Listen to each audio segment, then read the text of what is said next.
Hey everyone, welcome back to the channel. Thank you for being here. My name is Andrew, coming to you from the beautiful Carolinas. Today's topic is going to be how the narcissist wants others to see you. Think about that for a minute. Everyone, if you like the content, please like, subscribe, and share. So the narcissist usually paints a picture of how they want you to be portrayed, and they will share this with anybody in your support system or even complete strangers. The narcissist administers the smear campaign to disrupt you, your relationships, and anybody that matters to you. However, not everything instills the smear campaign. So also, the narcissist will plant seeds of doubt.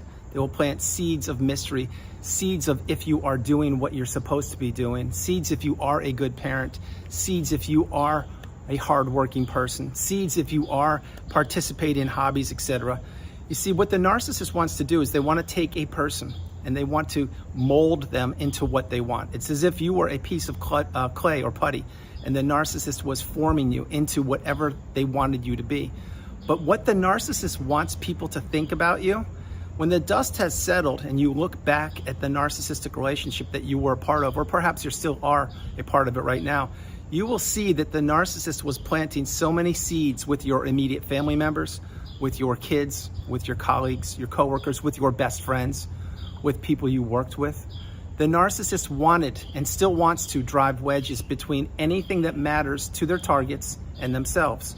That is why many times you will be communicating when you were in the relationship, you would be communicating, let's say, with the next door neighbor, and you knew the person as an acquaintance, and you'd say, hey, how's it going? And they'd tell you, hey, what's going on?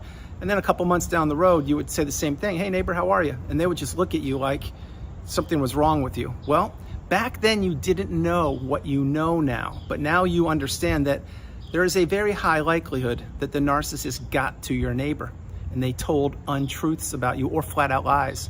Maybe they said that you were staying out late, or you were cheating on them, or that you had certain addictions or certain problems.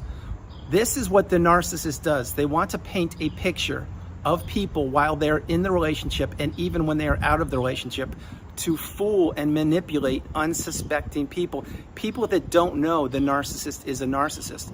So let's jump into the flying monkeys for a moment.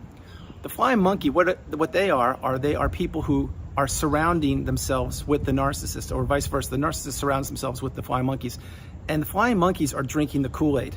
They don't realize that they also are being manipulated. But what the flying monkeys do many times is not only do they spy on people, the target or you, but they also will administer part of the smear campaign or be testing you when you're in the relationship. Example, let's say that the best friend of the narcissist that you married, as an example, maybe you were talking with them when you were in the relationship and they would ask you a few questions, kind of sniffing around to see how you would answer. And you would be scratching your head saying, why are you asking that? I don't quite get it. But you would answer because you didn't know that you married a narcissist. But what would happen? They would tell the narcissist what you told them in that private conversation. That's what the flying monkeys do. They report back to the narcissist. But again, what the narcissist doesn't realize, or what the flying monkey doesn't realize, is that they are being played as well. And the further you get away from these narcissistic relationships, the more the dust settles, the more the smoke has lifted, the fog has cleared, and you see people for exactly who they are. And one person you have identified is the narcissist, and they were painting a very different picture to anybody that knew you than as to who you really were. So again, let's say that you had kids. Okay, well, were you raising the kids? Yeah, you probably did an excellent job. I'm sure you did. And you were in that relationship with the narcissist, giving to a fault, doing everything I talk about on the channel. Well, what would the narcissist be saying? No, that you're not a good parent and that you're too strict, or you're not strict enough, or you allow them to do this, or you don't allow them. You see, the narcissist was always competing with you. They were always in competition, and you didn't know it back then. But what they were doing is they were telling people false narratives about you, about everything. Example, when you would be with the narcissist, maybe it was a friend, and you confided in them and told them what was going on in a different part of your life. Maybe you had some concerns at work, and you would tell the friend who turned out to be a narcissist these things. Well, what would they do? They would take that information and they would tell other friends or your immediate family members what's going on. And the next thing you know, there is disruption and drama and confusion and chaos abound, because the narcissist will paint any words you shared with them any way they want to. But what they will be trying to do is they're going to try to portray you not for your authentic and genuine self. They're trying to put you in a box and make you the bad guy. Think about this one. When the relationship ended, let's say, however it ended, many times you figured out quickly that you did not have a support system, that all the people that were there allegedly during that relationship, they all scattered like cockroaches in the kitchen at midnight when you turn the light switch on. Why did they do that? Because they were drinking the Kool-Aid, most of them. Others are toxic themselves, you just didn't figure it out yet. And the third part is maybe those people were flying monkeys and they were enablers to the narcissist, and they were listening to what the narcissist was telling them about you. This is why the narcissistic relationship, it's set up perfectly by the narcissist until you get the wisdom, because the narcissist always plays by the same playbook. They do the love bomb / euphoric stage, the devaluation stage, the ending of the relationship, and then a Hoover. There is no originality to the narcissist. The only thing that really changes with the narcissist is A, the mask they wear, and B, the people they surround themselves with. Because to the narcissist, everybody's interchangeable. Their spouses are, their romantic relationships are, their relationships with their friends and colleagues, etc., their jobs, their businesses. The narcissist wants to take, and when they're done, what do they want to do? That's right, they want to take more. And what they wanted to do was have that perfectly planned discard set up so they would tell the people that were in your proximity or your support system what you were doing or what you weren't doing. But what the narcissist wasn't doing is they weren't being honest or genuine. They weren't telling the truth, that they were the toxic person, that they were the person that was administering the smear campaign, that they were the person who was gaslighting everybody, that they were the person who was triangulating anybody that moved. You see, the narcissist at their core, they're shallow, they're hollow, they're bullies and cowards. There's nothing to these people. There's no originality whatsoever. They usually have the loudest voice in the room, and they usually bully people into submission. That is why so frequently the narcissist wants people to be reliant upon them, specifically financially or for a house or for a job. Because then if these people that are reliant upon the narcissist for their job or house or money, if they don't do or fall into line the way the narcissist wants them to do things, then the narcissist can fire them or remove them from the house or not provide financial assistance, etc. This is what the narcissist does. They manipulate everybody they encounter, including their own children, including their parents. That is why so often you will hear that the parents of a narcissist, many times the child of the narcissist, the parents will raise a kid, and the parents think they did a great job with their child. But what happens then? Then that child falls prey to a narcissistic relationship. They drink the Kool-Aid from their potential spouse or their friend, whoever it is. Usually it's a spouse or a romantic interest, but not always. And then they get isolated from their parents, and their parents are scratching their heads saying, what's going on? We did a great job. We put so-and-so through university. They were on the path. They were doing so great. They had an excellent upbringing. What happened? Well, what happened is that person, your child or grandchild, what they did is they were not strong enough. They fell into the narcissistic relationship. They weren't taught this in school, so they didn't know what was going on, and they were believing in the person that perhaps they fell in love with or were in a relationship with, that they had their best interest at heart. That is not the case at all. These people, the spouse of your son or daughter, as an example, they're manipulating your son or daughter. They're isolating them away from you. They many times will not allow you to see their kids or the grandkids. And the narcissist needs people to be isolated. They need to paint the narrative however they want to. And they need the target, which at one point was you, and it certainly was me. They need the target to believe in the mask, to believe that that person has their best interest at heart. And when you are in the narcissistic fog and you're in it deep and you don't have a support system, meaning you're isolated from your parents, you're isolated from your siblings, your friends won't have anything to do with you any longer because you've changed. You're going to work day in and day out, literally making money or earning money, and you're coming home to one person, and that one person turns out to be the narcissist.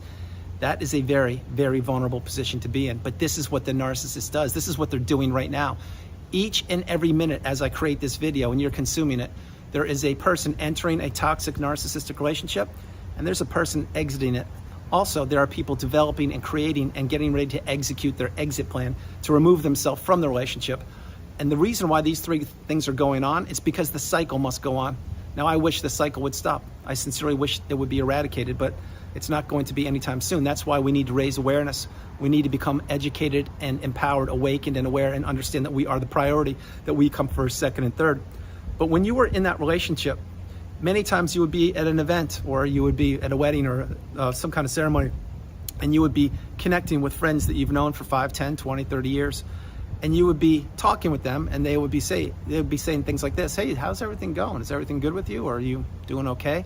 And you'd be like, why are you asking me that? I don't get it. I'm fine. Everything's good.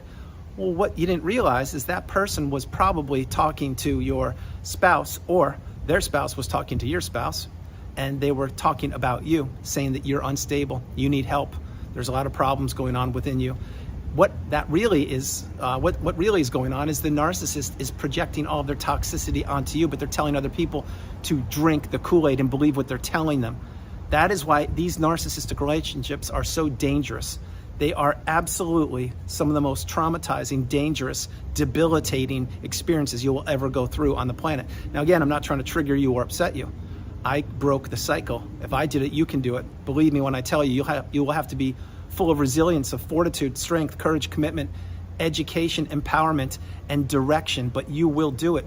Because all of the people that were listening to the false narrative of the narcissist, in other words, all the people that the narcissist was telling how they wanted them to see you, all of those people, they were played. Every one of them. And I can prove it right now. When your relationship ended, did anybody check in on you or knock on your door or give you a phone call or a text and say, hey, I heard you're going through some tough times. I heard about the ending of the friendship or ending of the relationship or ending of the marriage, etc. Are you good? Well, those people are really few and far between. But those people that did check in on you, if there were any, first of all, you're fortunate. But second of all, if they did, most likely they're good, rock solid, stable people that saw behind the mask and that knew that something was off with you and that partner of yours, whoever that, or friend, whoever it was. But again, most people are drinking the secret sauce of the narcissist, i.e. they're believing in the false narrative of the narcissist. Again, imagine this, and I share this example frequently. Imagine that you are running this will be a new example. Imagine you're running a race. It's a 1 mile race. You have to walk around the track or run around the track as fast as you can. And it's a 2-person race, you against the narcissist. Well, the narcissist already has a 1/4 mile head start on you because they know, this is when you met them, because they know what they are, they know who they are, and they know what they're gonna do to you. So it is always advantage narcissists until when? Until you get the wisdom. You figure out what narcissism is and how it affected you for a period of time, and you finally get that light bulb moment, and then you go down the rabbit hole of exploration and education, and you really do the deep dive on narcissism. That's when you learn the glossary, definitions, and the terms in the narcissistic abusive cycle. That's when you go no contact and you block these people, etc. But that advantage to the narcissist, it was always advantage narcissist from the minute you met them until you figured it out. And when you figure it out, then you become like the fastest runner in the world, and you sprint around that track and you cross the finish line, which means you block them and you go no contact, etc. You see, you were in a competition with somebody who proclaimed that they loved you or cared about you. That person was envious of you and jealous of you, and at times probably wanted to be you. And they were so weak and shallow, and they were so envious of you that they had to use a smear campaign or to plant seeds of doubt about you and your stability, or plant seeds of doubt about you and what you're doing and your health and everything about you. They had to inflict as much of the devastation and destruction around you to you. And the reason they did that is because they are not honest or authentic people. There's no substance to them. They don't do the honorable thing. They don't know how to be honorable. What they do know how to do is to take as much as they possibly can from people and then crumble them up like a sheet of paper and throw them away on the freeway and get a new supply and insert that person. That's what the narcissist does. That is why they were painting a false narrative about you to so many people. And it wasn't just your friends or your family members or business associates. It could have been your people in the neighborhood or communities or religious organizations. The narcissist needs to isolate people. It's divide and conquer. And what they want to do is find a target who is vulnerable, who doesn't know about narcissism, or who hasn't broken the trauma bond, and they want to inflict as much of their devastation and toxicity into them as they possibly can. And keep this in mind also before I close the video. The narcissist never thought you would see behind the mask. The narcissist never thought you would figure them out. The narcissist never thought you would heal. The narcissist never, ever in a million years thought you would block them and go no contact and be strong enough. The narcissist also never thought you would be strong enough to kick them off of, to get them out of your proximity. Example, if they are living on your property, to give them the boot. If they are counting on you to give them money, you cut it off. The narcissist does not deserve to see you, hear about you, or know anything about you, because the narcissist has inflicted so much damage to this point. It is not ever going to improve. It's not going to change. The narcissist won't miraculously tomorrow morning wake up and say, oh my gosh, I've blown up so many lives, I want to change, I want to be better. No, they're not going to do that. They may fake it, but they don't mean it, because there is no honesty within them. All they want to do is continue to keep people stuck and trapped in the loop. So what the narcissist was telling, how narcissists wanted others to see you, they wanted to see you the exact opposite the way you were. They didn't want people to look at you as a kind, stable, healthy pillar of the community, as a fun, loving parent, as a energetic and jovial human being. That's why many times, and this, I will close the video after this one, think about when you would go to an event. Usually, or many times, the narcissist would have what I call an intentional argument. They would blow up the evening before you even left to get in the car to go to attend whatever event that would be, or they would blow up holidays, etc. But the intentional argument, why they did that, was so that you looked like you were not having a good time when you, let's say it was a wedding, when you went to the wedding, because you were so confused because they just blew up your pre-wedding day because the narcissist had an intentional argument. And what did the narcissist do? They got supply from that. So when you two attended the event, first of all, the narcissist was probably walking 30 feet in front of you because they want to appear single. But second of all, they were beaming and grinning and smirking from ear to ear because they were getting supply from your misery, and they knew that you wouldn't enjoy that event or wedding. That was on purpose. It was by design. It was to paint you in a bad light, like you're not a good person, you're always miserable, or you can't have fun, etc. Think about what I'm sharing with you. So everyone, that's the video. I hope you liked it. I loved doing it from the beautiful Carolinas. This is Andrew. Namaste. Have a great afternoon, evening, or morning, no matter where you are on the planet. You're not alone. God bless you. I love you. You are not alone. Go back to when you were in the narcissistic relationship. There were so many things that you did not even know that were going on when you were in it. But now the dust has settled and you're understanding there were a lot of moving parts going on around you. And the narcissist took their best shots, plural, at you to see if you would exist and fight your way through it and pick yourself up and dust yourself off by the bootstraps. And you did. And you're here in the community and you're paying it forward, or you're getting your cup full and you are headed towards the pinnacle of indifference. You see, the narcissist was competing with you. They were jealous and envious of you, and they wanted to do as much damage to you as they possibly could. And despite the fact they threw everything in the kitchen sink at you, you are still here. That's why you are what I call a beautiful, bright, shining light. You ascended, you elevate, you are higher than the sun, the moon, and the stars. And the narcissist will always stay in that low vibrational quagmire state. So when you were in that relationship, they did everything they could to destroy you. But guess what happened? You were not destroyed. That's why you're here. I love you all. God bless you. And I will talk to you tomorrow. Bye, everybody.